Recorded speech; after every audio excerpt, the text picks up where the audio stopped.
So I'll just jump in here and get started. My name is Piper Payne. Welcome to the lecture. I am a mastering engineer here in the San Francisco Bay Area, and I'm so excited to be here lecturing on Ask.audio. I know the mastering lectures are getting started with them, and I'm really happy to be in the beginning stages of this with them as well. I have a long lecture set up for us, so we're gonna just get right into it.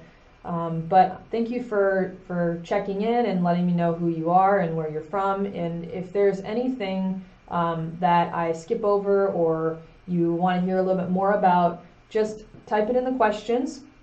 Let me know if there's any issues with the stream, and we'll try and get it sorted out right away. And yeah, we'll just jump in. So we're going to be talking about the things that you need to know about mastering, specifically for delivering mixes to mastering engineers. But I think I would like to just start out with talking about what mastering is. So has everyone been through a mastering process before? Are we all kind of on that level, or are most of us in the just getting started level, or okay, cool. I'm seeing some yeses. Great. So mastering is paid $15,000. Wow. Mastering is kind of a weird art. We're right in the middle of the technical and the artistic side of the record making process. You know, mastering is really supposed to be about getting ready for format conversion. So we're changing the format of a collection of mixes into a full album. We're changing the format of a tape recording that the mix, you know, that was mixed down on that, but it's going to have to go onto a CD. We need to know the difference in the limitations of each of those different formats. So that's where the mastering engineer comes into play, when you have lots of different formats or a whole bunch of different mixes that were done in different studios and they all need to go together. It's also about the quality control process.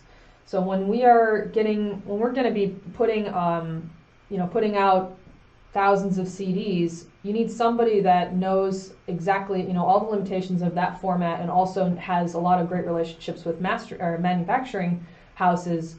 Between the manufacturing house and the mastering engineer, we talk all the time. Like the main manufacturing houses that I'm talking to, that I work with I'm talking to them at least once every couple days, and I'm always checking in on how the projects are going. I'm always looking for a better quality product, and I want my clients to be really happy with those manufacturing houses as well.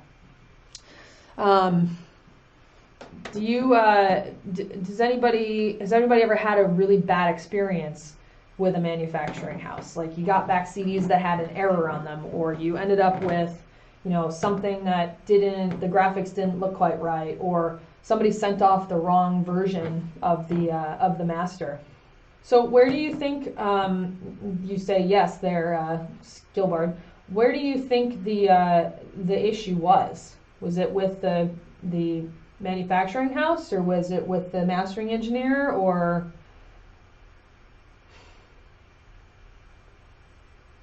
I'm seeing answers roll in here. This is great.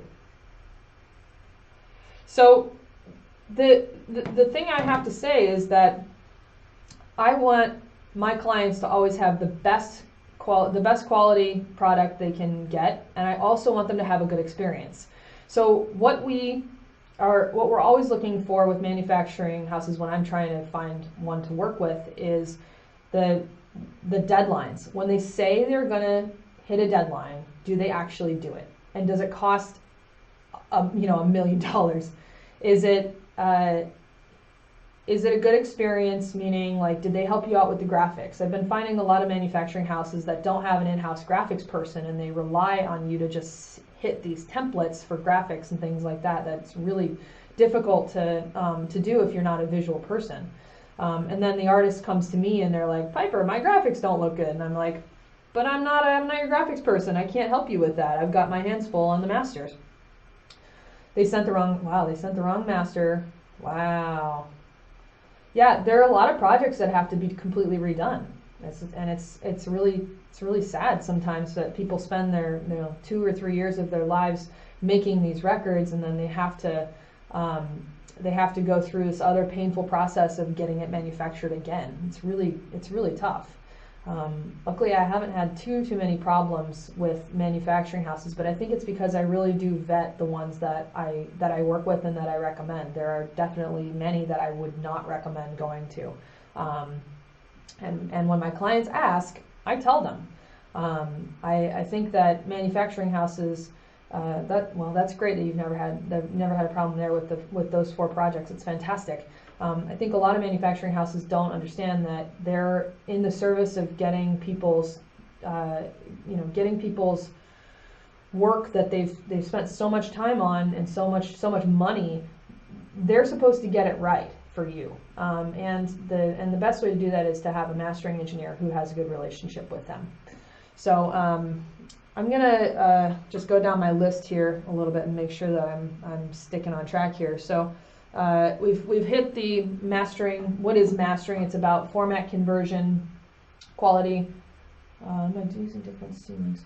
No, I'll hold that question till the end, but no, I'm not using different ceilings. When we're in the digital, I'm just kind of stuck there.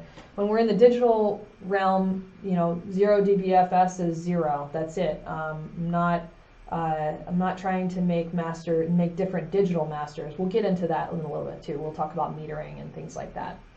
But we've now hit on what mastering is exactly. We're taking a collection of songs and mixes that were probably done in many different studios, and we're getting them ready to go onto an album that is supposed to sound like it was all done in one place. So I've picked a project here today that is perfectly demonstrable for this. It's a tribute album for Bjork's Homogenic record, and a whole bunch of different Bay Area bands put this together. They all went into different studios and recorded this, and then the whole album had to go together like it was all recorded in one place. So just give me one quick second.